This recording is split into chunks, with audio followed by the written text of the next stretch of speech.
guys, welcome to Girl Talk with Miss FQ. I'm here with the ultimate girl you need to know, Jess Quinn. Jess went into hospital when you were 9 years old with a broken leg, which ultimately turned into a diagnosis for a rare form of bone cancer.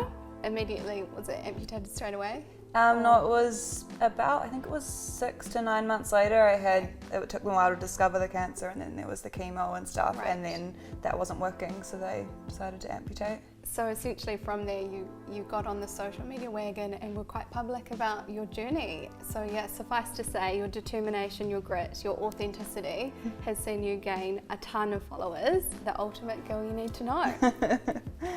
So in the past 12 months since we've last caught up with you, you were very much in the training, the fitness that was quite integral in your day-to-day. Yeah. And since then you've also gained quite a bit of traction from the Daily Mail as well. Yeah. So do you want to bring us up to speed with the past 12 months? Yeah, definitely. It's been a whirlwind of 12 months. I think a lot of it has to do with I left my job, I think November 2016, I think that was. So it's been just over a solid year of me kind of doing this full time, and I took the plunge of, okay, I'm gonna, give this my best shot, because it was taking a lot of my energy and I wanted to really throw myself into it. So I think that's part to do with why it's kind of just escalated a bit. But yeah, it's definitely been a whirlwind, and things always take me by surprise. I guess that's the nature of social media. Of course.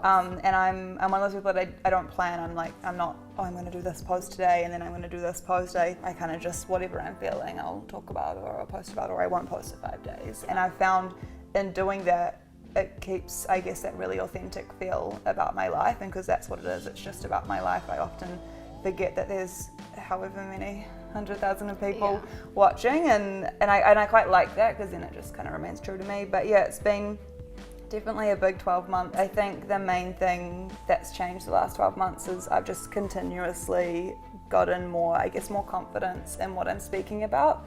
And as you kind of mentioned before, I've always spoken about my journey and I've always been really confident about what I've been through. But I think having the support behind me and noticing each time I post something, I'm always blown away by the traction and the love that I get. So it just, I guess, gives me more encouragement to keep doing that. So yeah, this year I've done a couple of really raw posts, which is what kind of welcomed in the Daily Mail and Huffington Post and stuff. But yeah, it's been really cool, and it's been a huge learning curve for me in terms of what I'm comfortable sharing and what I'm not comfortable sharing. Yeah, like what you were saying about being really authentic and learning to get comfortable or getting confidence to keep it as raw and as true to form as possible.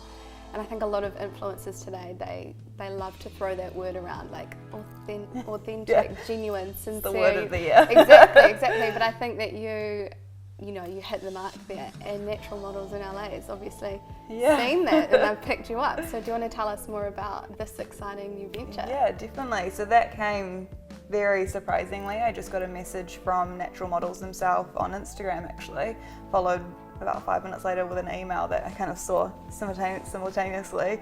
Yeah, it was one of those things where I was like, oh, this isn't legit. I get quite a few messages through and I'm like, oh no, this is kind of too good to be true moment.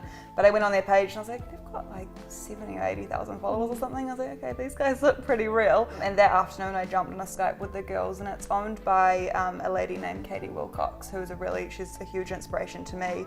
And she's been a plus size model in the industry for quite some time, and she's also a speaker on body image and an advocate for all that kind of diversity and woman empowerment. We got on like a house on fire. Our Skype turned into pretty much like this little girl chat. And I think we instantly both knew that was really meant to be. So yeah, that's kind of my next venture. I'm going to head up to LA this year and just explore that opportunity and see kind of what comes of it, which will be exciting. And it's, I think, new for me and new for them. Modelling was never really, in fact, never at all my expected path or anywhere where I was planning on heading. But what I've learned just through doing photo shoots, that modelling is a really cool way for me to tell my story, because I can just visually, people will see a photo and kind of have a emotional connection to it or a reaction towards it just by seeing it, if you know what I mean. You can write as many blog posts as you want, but doing a powerful image like that, especially in collaboration with a fashion brand or another brand, a cosmetic brand, it's really powerful in itself. So I'm excited to explore that opportunity and see what comes of it. Oh, it's an amazing opportunity. Congratulations. Thank you.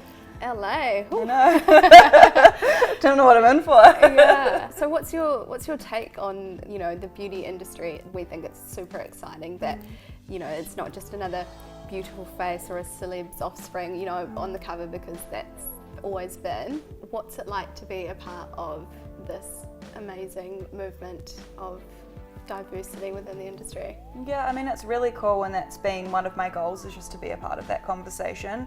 And when I first started all of this, it was quite new and there wasn't as much talk. It's kind of just been in the last couple of years that the traction's really kind of growing, and it's really cool to be a part of that. And I think for me, the biggest thing is that everyday people are starting to feel more and more comfortable in their own skin, and I think we're also seeing through all the crap, for a lack of a better word. You know, we don't look at something anymore and go, oh, I want to look like that as much. You know, we kind of relate to that more if it is a real person. And I think just from the messages I get through and the response I see from other people, it's definitely something that people are thriving off. And brands as well are really getting on board with it, from what I've noticed. Everyone wants to make that change. Sure, it's harder for some people maybe, but I think it's really inspiring, and to be a part of that is even cooler, I think. Beauty comes in all shapes and sizes, and I feel like we've been saying that for years, but I feel like we're only just really getting what that means now. I think my biggest hope for it is that it just becomes normal, that we don't have to say, oh, she's a plus size model, or oh, this is diverse, or, you know, I don't necessarily want to be on a billboard like, look at this diverse model. Like, I just want to be up there, and I happen to be as diverse as you, you know, like we're all diverse in our own kind of way. So it's not tokenism, it's like, it's just the way it's done now. Yeah, totally, which I think it's definitely heading towards. So hopefully I can keep kind of challenging that in my own way. Heading between LA back and forth, what's that, like 12-13 hour flight? Do you have in-flight essentials or like beauty products or anything like that that gets you through that long haul flight? Yeah, definitely. Actually, I'm a very don't wear makeup on the plane kind of girl, but I'm sometimes, you know, getting to the plane, you will just come from work or whatever, so you've got your makeup on. So I take my makeup wipes on me, and literally the first thing I do, I sit down and I take my makeup off. And then my number one go-to is my moisture surge that I use from Clinique it is, and I literally put on probably half the bottle, just like lap it on my face, and they've got this new one that lasts like 72 hours. Put that straight. Perfect. I know, it's amazing. And so I put that on my skin, and I do not care what I look like if I'm on it. I've actually been on a plane once and I put on a face mask. Like, I don't even care. I'd rather get off the plane and feel fresh. So that's definitely my go-to, and then I just carry a few essentials in my bag because I have never stepped off a plane looking good, so, you know, just pat a little bit of concealer and you're good to go. 100%, no, very relatable. When we did last check in with you, it was, you know, Nike Training Club was a really massive part of your day-to-day. Obviously Clinique Fit just launched their new range a couple of weeks back. What was it like catching up with Kirsty Godso, the Nike Master Trainer? And it was awesome. and how was catching up with the girls? Yeah, it was really cool. I mean, Nike Training Club's not happening as much in Auckland anymore, so I don't see as many of the girls often, so it was a really cool kind of opportunity, and obviously Kirsty lives in New York, so it was really cool, and I hadn't really gotten to know her as well. We've stayed in touch and I've interviewed her on the blog and things like that, so it was really cool to kind of connect. Yeah, she's super inspiring, and obviously we've got a common ground with Clinique, which was fun, so she pushed us to our limits with every kind of burpees that I don't even know what they are. Sriracha and oh my god. These, like, I was like, this is so much hot sauce for me. A killer. Like, won't even use hot sauce as a condiment anymore. I know. It was amazing. She definitely showed us how to put the Clinique Fit to a test. We were all sweating, but my makeup stayed on my face. That's amazing. Okay, so let's talk about Shift the Focus. Do you want to talk us through that project? Yeah, definitely. So it's something I came up with.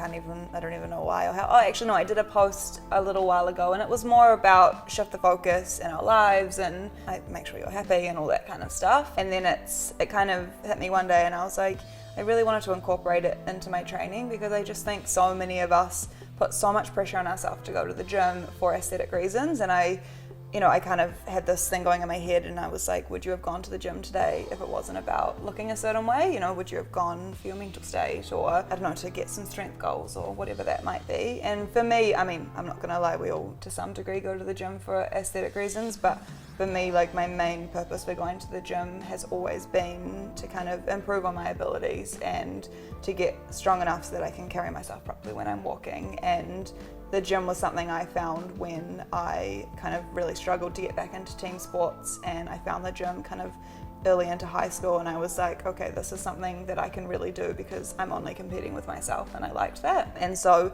Shift the Focus kind of came from there, and I've teamed up with the team at Les Mills to bring it to life really and encourage as many people to jump on board. And whatever it might be, it might even be you want to incorporate more meditation into your life, so you're shifting the focus in that sense. So it doesn't have to be to do with the gym, but it's just encouraging people to slow down and take a look at why they're doing things, and encouraging others to have those strength focused goals. And it's been fun. I'm working with Corey, who's one of the trainers at Les Mills in the city, and I mean, it's been 5 weeks and I've already learned so much from him, so that's been really cool. He's very, very knowledgeable. He actually trained Kirsty as well back in the day. So yeah, we've got a few goals. Well, I've got a few goals that he's helping me with, and one of them's push-ups, which I'm doing well at, but the pull-ups is another goal, and that's almost hilarious, but I'm doing it. I mean, from what I've seen documented on your website and your grid, you know, you're getting right into it, like boxing, like hard out, hard out, but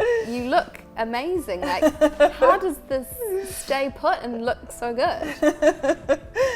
Well, some of it is sweat, you know, you get the glow going, but I have recently come across, they've just launched it, the Clinic Fit products, and they have changed the game for me, particularly for after the gym. I'm one of those people who I live out in Green Heights, so, you know, and I train in the city, and a lot of my work is in the city, so I pack for the day. I'm like, and so I'll go to meetings in my gym gear, usually coming straight from the gym, so I kind of slap on my Clinic Fit, and it's amazing. They've got a cheek and lip tint, which I'm obsessed with, so you just instantly kind of look like you're a little bit more put together than before. And then also a kind of tinted moisturizer. It's really thin, and it's got an SPF in it, which I love because you can look after your skin, and I find that great. I always go for walks on the weekend, and I can kind of put that on, walk and coffee with friends. You don't have to look too terrible. So basically just like saves a ton of time. It saves a ton of time, totally. And it's not the kind of makeup where I have to have like 10 brushes, you know, it's just you kind of slap on and you're good to go. Well, that's how I use it. I mean, because I totally will like put things off or not commit to things because I have to factor in like the getting ready or like getting sorted, not showing up completely red-faced. They've even got actually a mattifying powder that kind of just gets rid of that uneven skin tone after training. I need to get around that. You do.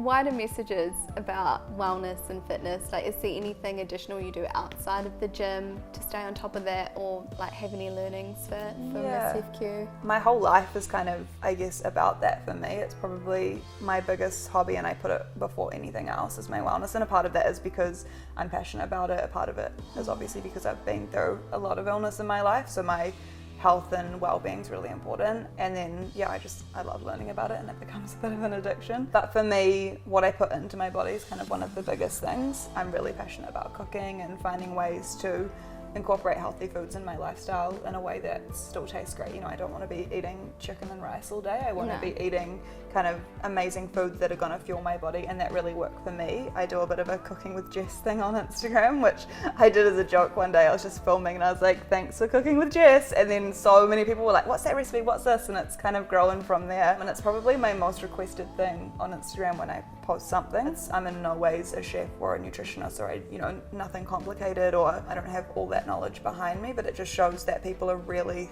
I guess, wanting that quick and easy but still really good for them kind of stuff. And that's how I cook. I don't go like, oh, tonight I'm having this. I just look in my fridge and I'm like, right, I have spinach and I have some meat and I have this, let's just throw that together. But I mean, that's such a real situation, so you can absolutely see the appeal from everyone, and I think for a lot of people it's just knowing what you can do, knowing what you can't, and it's great being like, you're not a chef, you're not this, but you can absolutely throw something together, and it's like, cool, and it doesn't always taste great, I'm going to be honest. Sometimes it's like, I could have done better, whatever.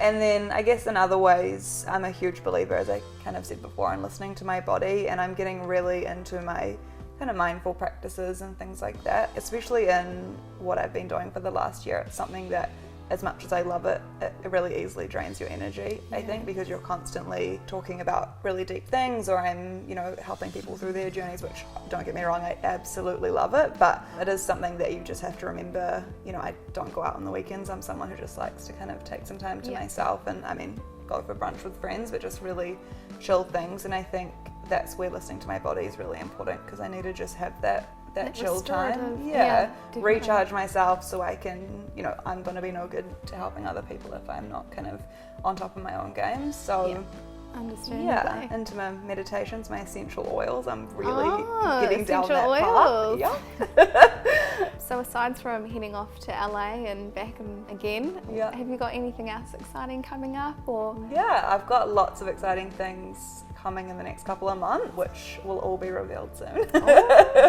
So watch this space. We certainly will.